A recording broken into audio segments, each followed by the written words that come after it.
Olá, sejam bem-vindos à nossa 15ª aula de leitura e comentário de O Ente e a Essência de Tomás de Aquino.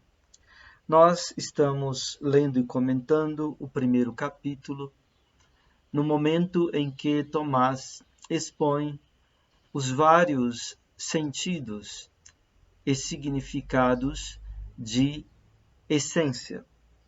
A essência como quididade, a partir da definição, a essência como aquilo que algo era ser, ou seja, isto pelo que algo tem o ser algo, essência como forma ou certeza da coisa, essência, por fim, como natureza. Nós estamos discutindo na aula passada e vamos discutir nesta aula esse tema de essência como natureza. No texto que temos no parágrafo 5, página 16 da nossa tradução, nós lemos o seguinte: é dito também forma, na medida em que a certeza de cada coisa é significada pela forma, como diz Avicena no segundo livro de sua Metafísica. Isto também é, através de outro nome, dito natureza, tomando natureza de acordo com o primeiro daqueles 4 modos assinalados por Boécio no livro sobre as duas naturezas. Isto é, na medida em que se diz natureza, tudo aquilo que, seja como for, pode ser captado pelo intelecto. Pois a coisa não é inteligível senão pela sua definição e sua essência. E deste modo o filósofo também diz no 5º livro da Metafísica que toda substância é natureza. No entanto, o nome de natureza tomado deste modo parece significar a essência da coisa na medida em que está ordenada a operação própria da coisa, uma vez que nenhuma coisa é destituída de operação própria. O nome quididade deriva, porém, disto que é significada pela definição, mas é dita a essência na medida em que, por ela e nela, o ente tem o ser. Então, nós temos o significado básico de essência, na medida em que, pela essência e na essência, o ente tem o ser. O significado de quididade a partir da definição, pois a definição mostra o que é a coisa em questão. Temos a essência como a forma, isto é, como estrutura determinante da coisa em seu modo de ser, em seu o que e em seu como permanente. E temos a essência no sentido de natureza. Nós já, na aula passada, discutimos o significado de natureza como essência ou substância, né? Agora, vamos tomar em consideração o que Tomás nos diz a respeito da natureza, como tudo aquilo que, seja como for, pode ser captado pelo intelecto, uma colocação de Boécio, e a natureza como princípio de da operação própria da coisa, ou do ente em questão. Antes de falar de Boécio, vamos falar um pouquinho sobre esta palavra, natura, de onde vem a nossa palavra natureza, como ela foi usada no léxico filosófico latino. Natura, nós já vimos, traduz a palavra physis, que quer dizer surgir, brotar, emergir, crescer e aparecer. E tem a ver com o nascer, com natureza seria a nascença o nascimento, ou o princípio intrínseco do surgimento das coisas. A natureza seria o vigor de ser nascivo, o vigor de ser nativo das coisas, né? Natureza seria o ser como gênesis de um modo de ser.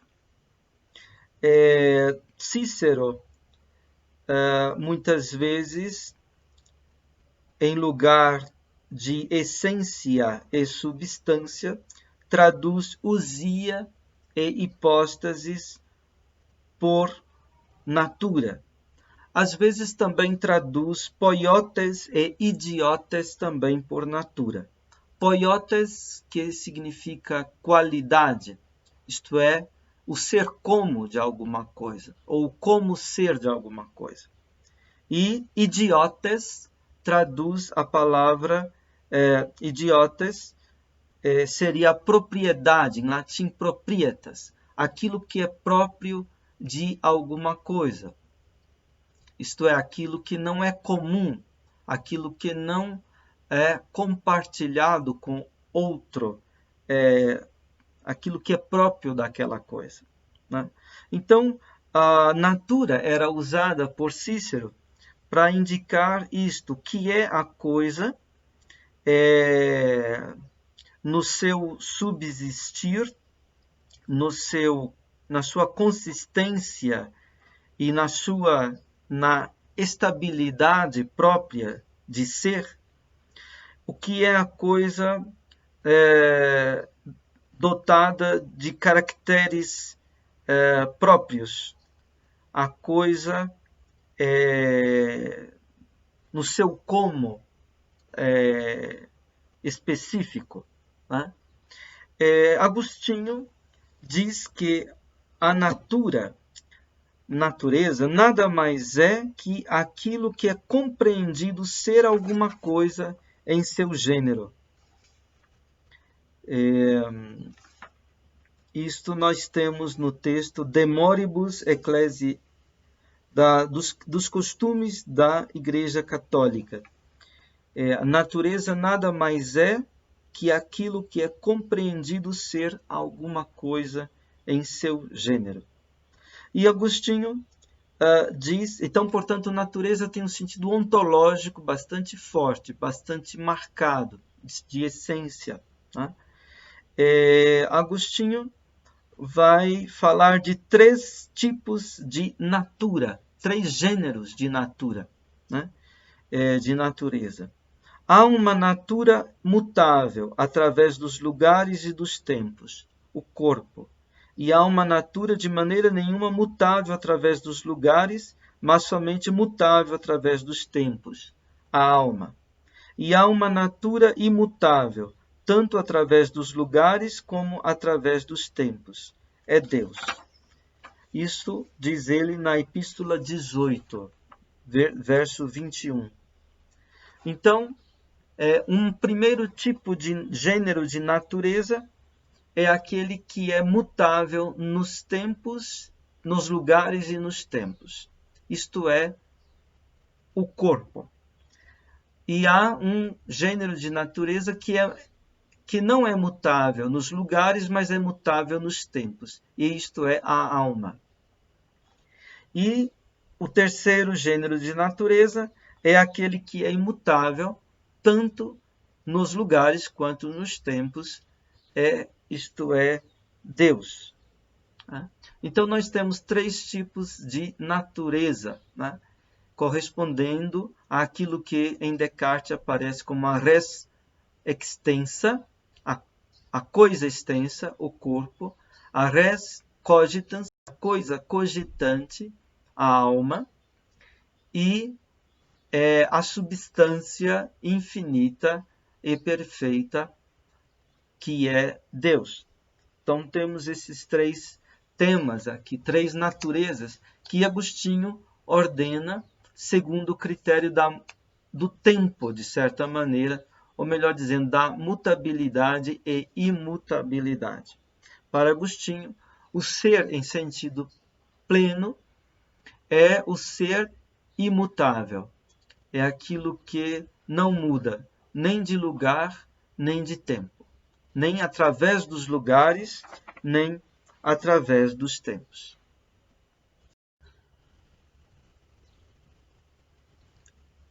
Quanto a Boécio, Tomás de Aquino remete para o livro sobre as duas naturezas. No capítulo 1, texto que está publicado na Patrologia Latina, tomo 64. Este livro também é conhecido como Contra Eutiques e Nestório. É um tratado teológico escrito em 512 e dentro das discussões teológicas sobre a encarnação do Filho de Deus, sobre Cristo, se discute os termos do dogma e, sobretudo, o uso das palavras latinas natura, natureza, e persona, pessoa. Nós temos esse texto nos escritos de Boécio, Opúscula Sacra, a tradução em português feita por Juvenal Savian Filho. Na tradução desses escritos, Opúscula Sacra, na introdução, na página 68, o professor Juvenal escreve o seguinte: o Contra Eutiques e Nestório foi escrito em torno de 512 e o próprio texto de sua introdução permite presumir as circunstâncias de seu surgimento, pois refere a um destinatário, João o Diácono, que mais tarde será o Papa João I, sucessor de Hormisdas, e um sínodo do qual Boécio teria participado junto com ele, quando se teria lido uma carta enviada por um grupo de bispos orientais ao Papa Símaco, solicitando-lhe esclarecesse a questão de saber se a formação de Cristo é feita a partir de duas naturezas e em duas naturezas, e quais as implicações desse problema. Tal é a questão que o Contra Eutiques e Nestório propôs-se a discutir. Para entender essa situação histórica, faz-se útil lembrar que o Oriente estava dividido pelas disputas cristológicas e trinitárias, a ponto de as decisões do Concílio de Calcedônia não serem aceitas por todos os setores da Igreja Oriental, começando pelos nestorianos, que confessavam a duplicidade hipostática, e os eutiquianos, defensores do monofisismo. Enquanto Roma se mantinha fiel ao Concílio de Calcedônia, o Patriarcado de Constantinopla, com fortes contraposições teológicas e políticas, representava a situação mais complexa, que Boécio mostra reconhecer quando escreve no capítulo 7 serem 4 as possibilidades de solução do problema da união das naturezas em Cristo. Primeiro, seriam duas naturezas e duas as pessoas, como diz Nestório. Segundo, uma natureza e uma pessoa, como diz Eutiques. Terceiro, duas naturezas em uma pessoa, como crê a fé católica. 4, uma natureza e duas pessoas, como, nos termos de Boécio, nenhum desvairado ainda quis sustentar. Bem, então, a fé expressa no dogma no Concílio de Calcedônia e abraçado pela Igreja de Roma é que há em Cristo duas naturezas em uma pessoa. Mas vem a questão, o que é natureza? Porque o dogma fala de natureza divina e natureza humana de Cristo. Então, vem-se discutir o que é natureza e o que é pessoa neste texto de Boécio. No capítulo 1 desse texto, Boécio diz que se pode considerar natureza como dita ou apenas dos corpos ou apenas das substâncias. Substâncias que podem ser corpóreas ou incorpóreas. Ou, por fim, se pode dizer natureza de todas as coisas, em sentido universal, de modo que será dito natureza de todas as coisas que são, do ente no todo, não só das substâncias corpóreas ou incorpóreas, como também das não substâncias, ou seja, também dos acidentes. Também os acidentes teriam naturezas, se poderia dizer natureza dos acidentes. Então, Boécio formula essas três possibilidades, né? E quatro definições, portanto. As três possibilidades: considerar a natureza como dita apenas dos corpos, dita apenas das substâncias, sejam elas corpóreas ou incorpóreas, ou ditas de todas as coisas que são. Né? Então, a primeira definição será a natureza dita de todas as coisas que são. Então, será então deste tipo a definição. Boécio diz: natureza é própria daquelas coisas que, por serem, podem ser apreendidas de algum modo pelo intelecto. É a esta definição que Tomás de Aquino se refere no Ente e a Essência, quando ele escreve: isto também é através de outro nome dito natureza, tomando natureza de acordo com o primeiro daqueles quatro modos assinalados por Boécio no livro sobre as duas naturezas. Isto é, na medida em que se diz natureza, tudo aquilo que, seja como for, pode ser captado pelo intelecto. Isto é, não só substâncias, mas também acidentes. Não só substâncias corpóreas, mas também substâncias incorpóreas. Portanto, tudo aquilo que é, na medida em que pode ser captado pelo intelecto, na medida em que é inteligível, né, isto seria natureza. Boécio faz a seguinte observação: nesta definição, portanto, são definidos tanto os acidentes como as substâncias. Todos esses, com efeito, podem ser apreendidos pelo intelecto. Então, acidentes e substâncias.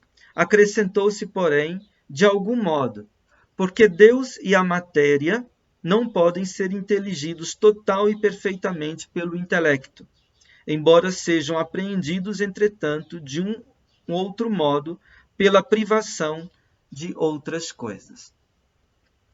Ou seja, Deus não pode ser inteligido diretamente, porque para inteligir diretamente Deus seria necessário uma intuição de Deus. O intelecto é essa captação intuitiva da essência de um ente. E a nós não é dada, pelo menos na condição desta vida presente, esta intuição de Deus. Para a fé cristã católica, pelo menos, essa intuição de Deus é a própria vida eterna, o conhecimento de Deus face a face. Não é? Agora, então, o conhecimento que nós podemos ter de Deus neste mundo é um conhecimento que vai, sobretudo, pela via da remoção ou pela via da negação, né? Como negação da negação. Né?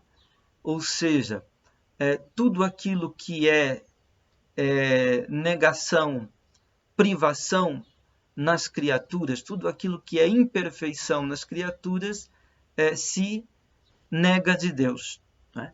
Então, se vai afirmar para Deus aquelas perfeições das criaturas em grau máximo, em grau superlativo. Então, nós temos a via negativa e a via afirmativa, né, no conhecimento de Deus e no discurso sobre Deus.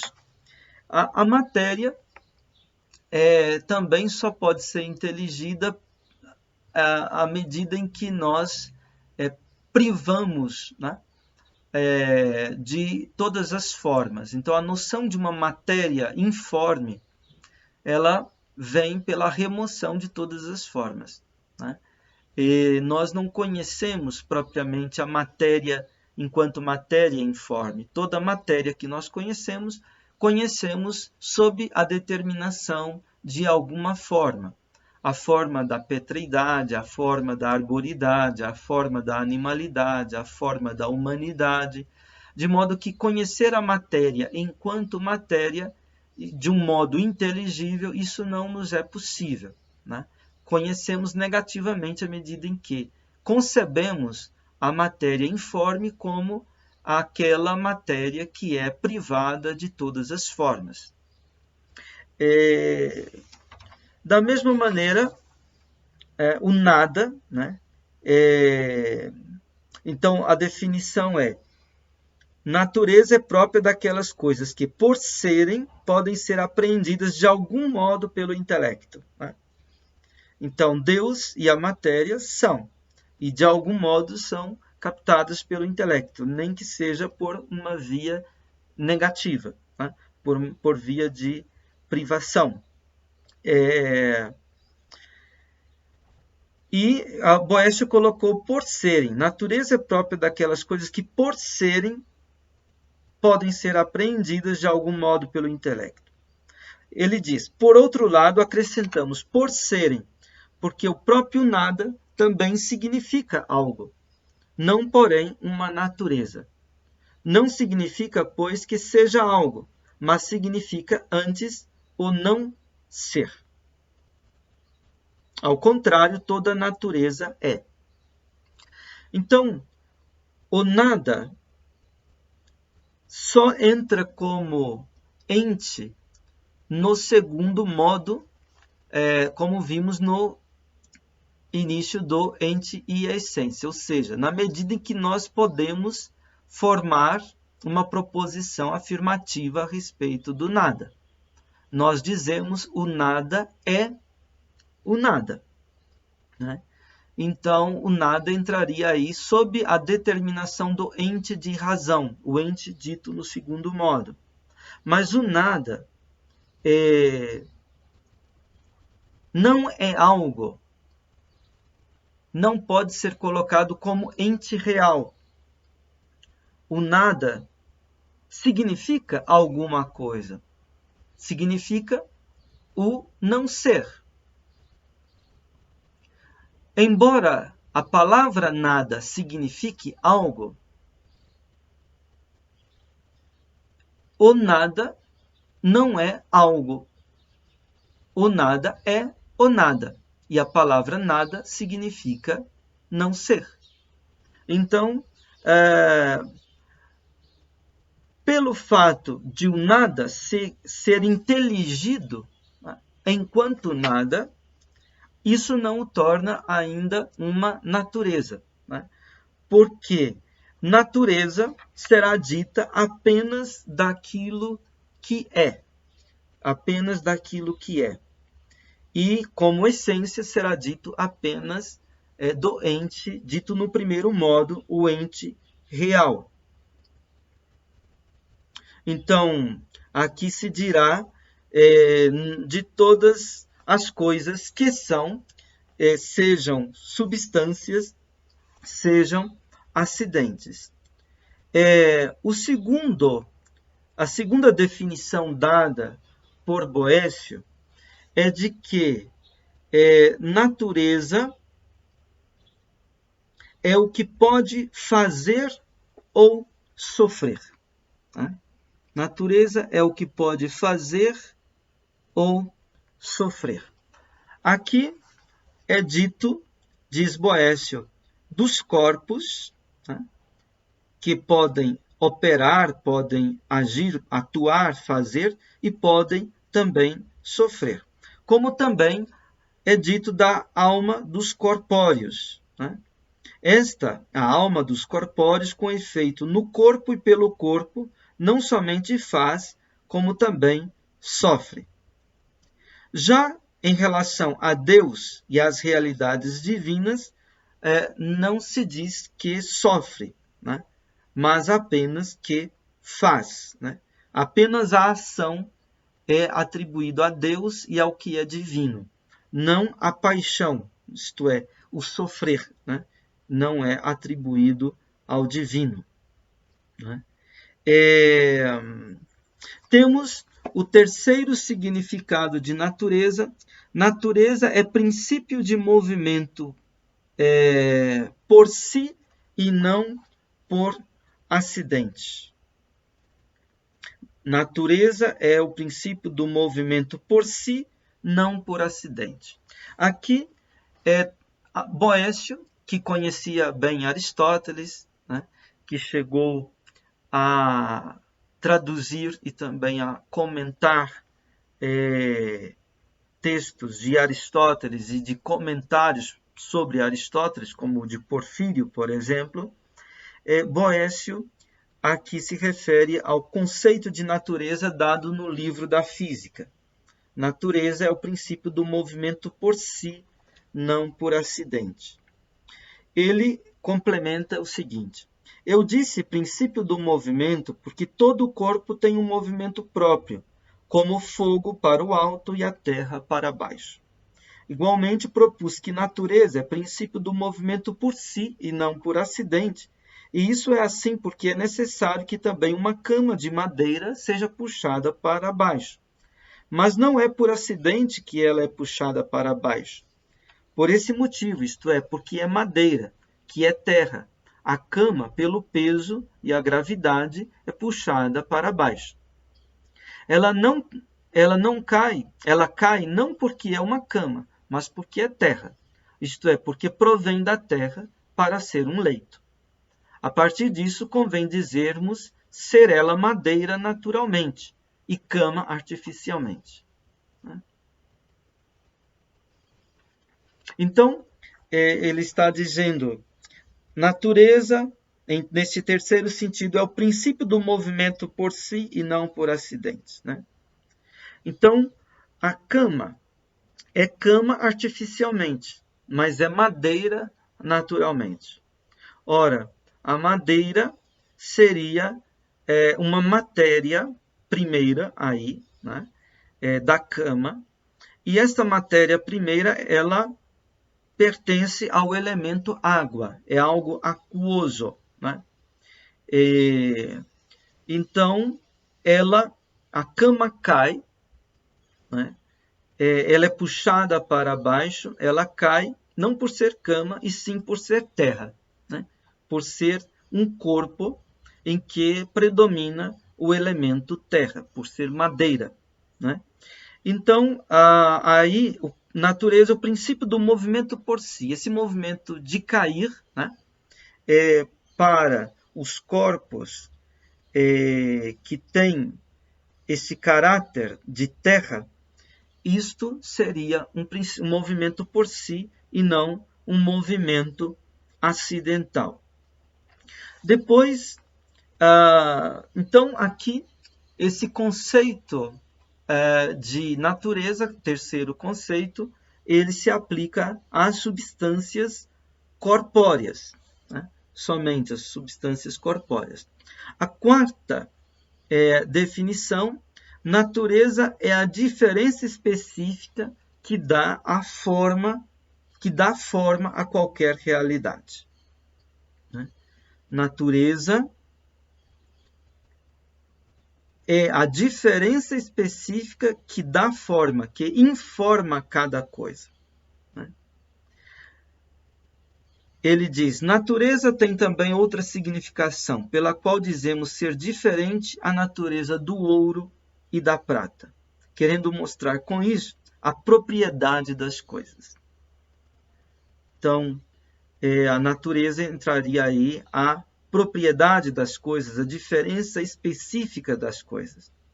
Assim, se bem que natureza se diz ou se define de muitos modos, é segundo essa última definição que tanto os católicos quanto Nestório afirmam haver duas naturezas em Cristo, e que, portanto, as mesmas diferenças não convergem para Deus e para o homem. Então, a natureza divina e a natureza humana, cada qual teria a sua propriedade e teria a sua diferença específica, né? Tanto os católicos, aqueles que seguiram o concílio de Calcedônia, quanto os nestorianos professavam haver duas naturezas em Cristo, né?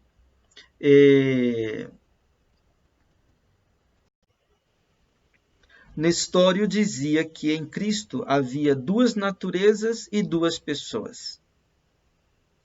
E a fé católica diz que em Cristo há duas naturezas em uma pessoa. E Eutíquez dizia que em Cristo havia uma natureza em uma pessoa. Aqui no Ente e Essência, portanto, Tomás fica primeiramente com esse primeiro significado de natureza.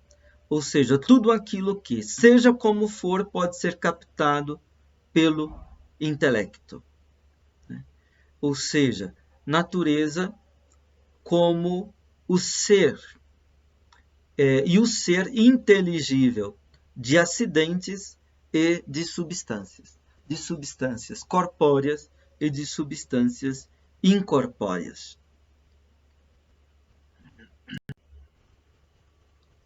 Agora, a inteligibilidade, ela é o ser dando-se a compreender. E a inteligibilidade é referida à definição, à essência enquanto quididade, enquanto definição, né? Também os acidentes terão, de certo modo, essência, na medida em que eles têm uma inteligibilidade que podemos falar o que são estes acidentes, né? Isso será tratado mais adiante no Ente e a Essência. A definição será da substância, né? A quididade, entendida como definição, e a definição é a inteligibilidade da substância. Toda substância é natureza. Depois temos o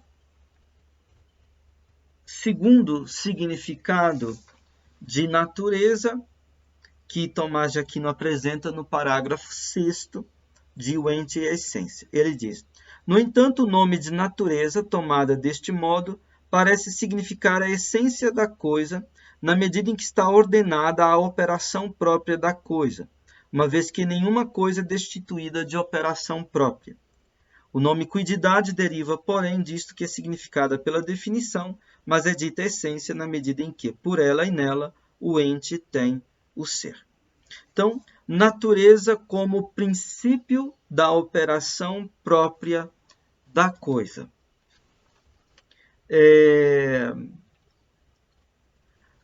Santo Tomás, no seu comentário às sentenças, sobre o livro 1, distinção 3, questão 4, artigo 2, ad 2, nós temos Tomás se referindo à natureza como princípio imediato da operação, né? A natureza, diz ele, é imediatamente princípio do ato de ser, né? ou seja, este ato primeiro, que é o ato de ser, o ato de existir, né? Este ato primeiro, princípio dele é dito natureza. Agora, a operação própria da coisa carece da mediação da potência, né?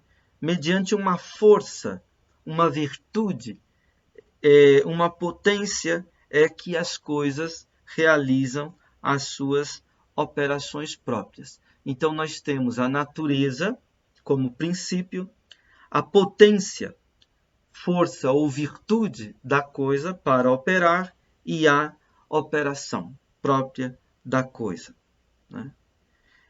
Então, poderíamos dar como exemplo o homem enquanto pensa, né? Pensar é uma operação, é um ato, né, que decorre do ato de ser do homem, né? O homem, em sua natureza, a sua diferença específica é ser racional, né? Então, o homem é um animal racional, enquanto tem essa diferença específica racional, essa natureza, ela torna o homem capaz de pensar, né? Mas o pensamento, esse ato aqui, ele provém da potência que é o intelecto. Vamos dar um salto a Soares, Francisco Soares, autor das Disputações Metafísicas, de 1597. Este autor, ele é importante para a filosofia moderna, né? Descartes, Spinoza, Leibniz, Wolff, Kant, todos estes pensadores, eles, de alguma maneira, por assim dizer, auriram os conceitos fundamentais da metafísica a partir do trabalho das Disputações Metafísicas de Soares, que retoma as contribuições da escolástica medieval. Ao tratar da essência, Soares ele nos possibilita entender 4 definições de essência, resumindo tudo, né? Primeiro, a natureza. Né? Natureza como o princípio primeiro, radical e íntimo de todas as ações e de todas as propriedades que convém à coisa. Repetindo, a natureza como princípio primeiro, radical e íntimo de todas as ações e de todas as propriedades que convêm à coisa. Segundo sentido, esse sentido de essência como natureza é tanto de Aristóteles quanto de Tomás de Aquino. Ainda seguindo Tomás, ele coloca como essência aquilo que se exprime mediante uma definição e que por primeiro se concebe de uma coisa. Então, a essência é o que primeiro se concebe de uma coisa, por exemplo, esta coisa é um homem, e ela é aquilo que se exprime pela definição, aquilo cuja noção é a definição, como nós já vimos. Terceiro, a essência é o ser coisa da coisa, a coisidade da coisa, ou a sua quididade, aquilo que a coisa é, enquanto esta coisa. Quarto, essência é aquilo que nós pensamos que é primeiro em cada coisa, mediante o ato de ser. Aqui a essência não é a simples realidade, coisidade da coisa, mas ela é a essência que implica o ato de ser, ou a existência, ou a realidade enquanto efetividade da coisa. Então, a palavra realidade, ora, significa a essência, isto é o princípio de ser da coisa e tudo aquilo que é próprio dela, sua operação própria, de suas ações próprias, e a realidade enquanto o ato de ser, a efetividade da coisa. Né? Essência vai implicar a essência do que é real, né? Do que tem o ato de ser. Então, a essência, portanto, se chama real, seja em sentido negativo, porque resulta não contraditória em relação aos princípios do intelecto, seja em sentido positivo. E neste último sentido, seja a posteriori, remontando a essa como ao princípio de operações e efeitos reais, seja a priori, porque é causada realmente por Deus, extrinsecamente por Deus. Então, a essência é princípio de operações e de efeitos reais da coisa. Intrinsecamente, a essência mesma, que é a causa primeira do ente. Deus seria uma causa extrínseca, a essência seria um princípio intrínseco de cada ente. Então, nós temos esta colocação aqui de Francisco Soares das disputações metafísicas. A palavra natureza, ela é importante no pensamento medieval e levou-se depois a uma distinção, por exemplo, em Spinoza, entre natura naturans e natura naturata, ou seja, natureza naturante e natureza naturada. Essa expressão ela é usada por Averroes. Né? Então, nós teríamos uma natureza criadora e uma natureza criada. Esta distinção remonta aos antigos pensadores e aos medievais. Em Eriúgena, João Scotus Eriúgena, ou Erígena, se quisermos, nós temos um livro chamado Perificios merismu id est de divisione natura, ou seja, a respeito da divisão da natureza. Para alguns historiadores, esta obra que marcaria o fim do pensamento antigo e realmente o início do pensamento medieval. Estamos ali no século IX, no Renascimento carolíngio, né? Então, o pensamento grego antigo teria começado com a tematização da physis pelos fisiologoi, isto é, aqueles que discutiam a respeito da physis, e terminaria com essa obra de Eriúgena, que seria também o começo do pensamento medieval, o Perificius merismu, ou das partes da natureza, ou da divisão da natureza. A natureza se divide, ou seja, ela se deixa ver e se deixa articular em 4 aparições, por assim dizer. Né? Eriúgena vai dizer assim: torna-se-me visível que a divisão da natureza, através de 4 diferenças, recebe 4 espécies, das quais a primeira está naquela que cria e não é criada. A segunda, naquela que é criada e cria. A terceira, naquela que é criada e não cria. E a quarta, naquela que nem cria, nem é criada.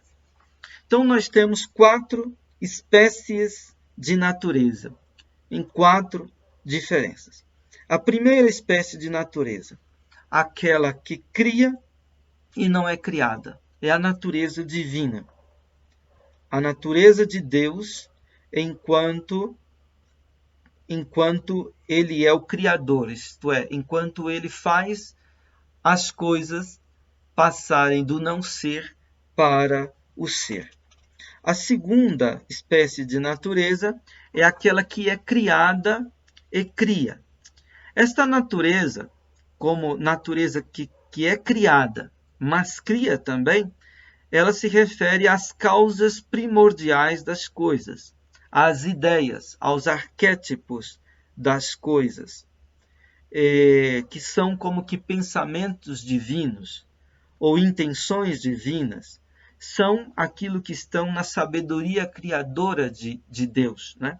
Aqui nós temos um pensamento tipicamente platônico, né? De que as coisas que existem na matéria, no mundo criado, elas existiram antes na sabedoria criadora de Deus, né?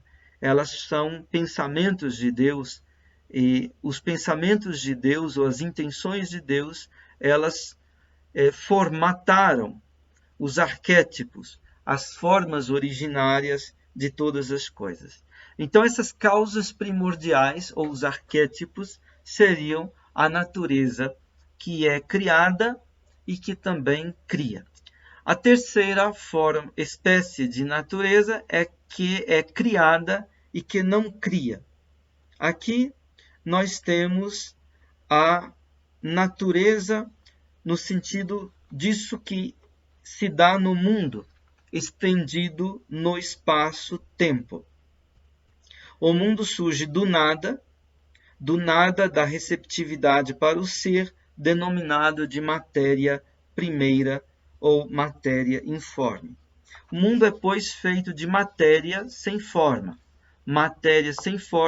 totalmente de nada. Por isso também o mundo é feito totalmente de nada. Então, é do nada que vêm todas as coisas que existem no mundo criado. Então, Deus dá forma a essa matéria primeira, a essa matéria primordial, né? E chama as coisas do nada para o ser, da não presença para a presença, e mantém as coisas no ser, né? Então, a natureza, em terceiro sentido, seria essa natureza que é criada e, por ser terminal, por ser término de uma criação, ela já não cria, né? Ela é formada e criada, e não formadora e criadora. A quarta espécie de natureza seria a natureza que não é criada e que não cria. A natureza que não é criada e que não cria é Deus. Só que agora não Deus enquanto princípio de todas as coisas, e sim Deus enquanto fim de todas as coisas.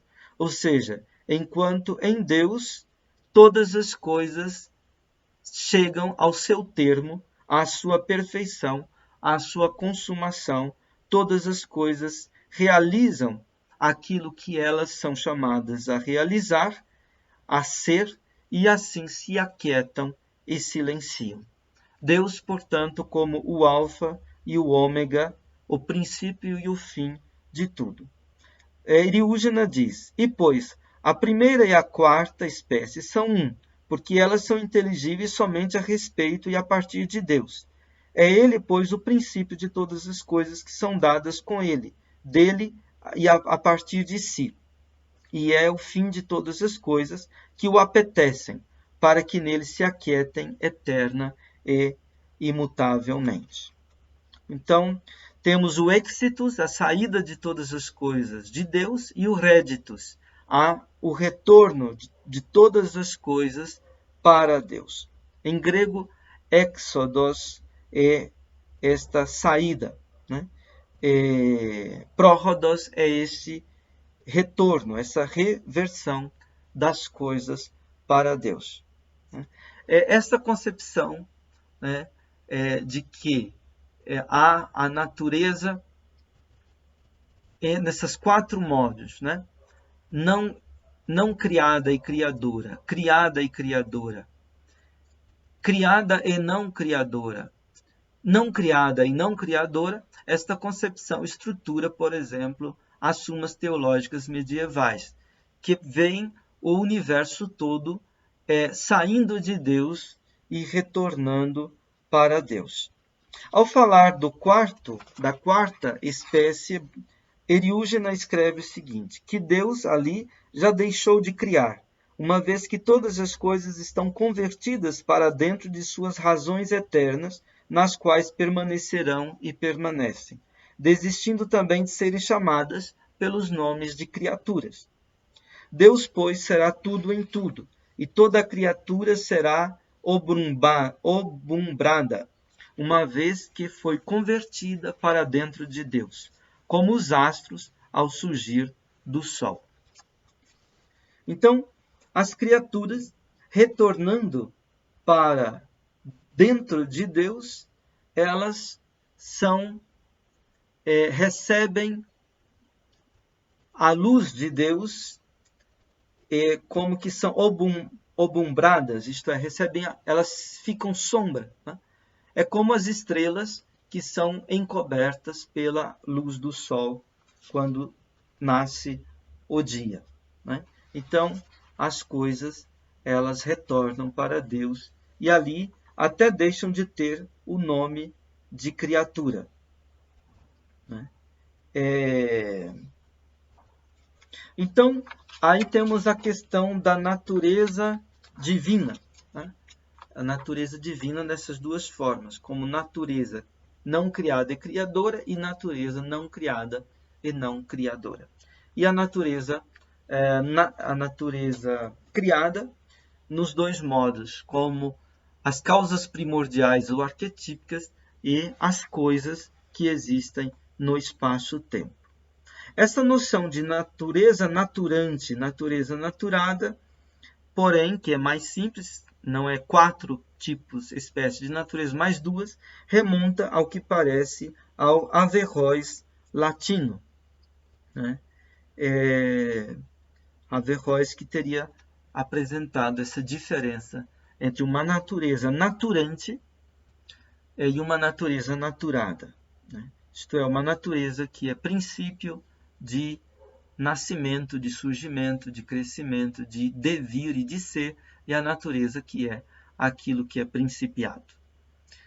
Muito obrigado pela sua atenção, pela sua paciência e até a próxima oportunidade.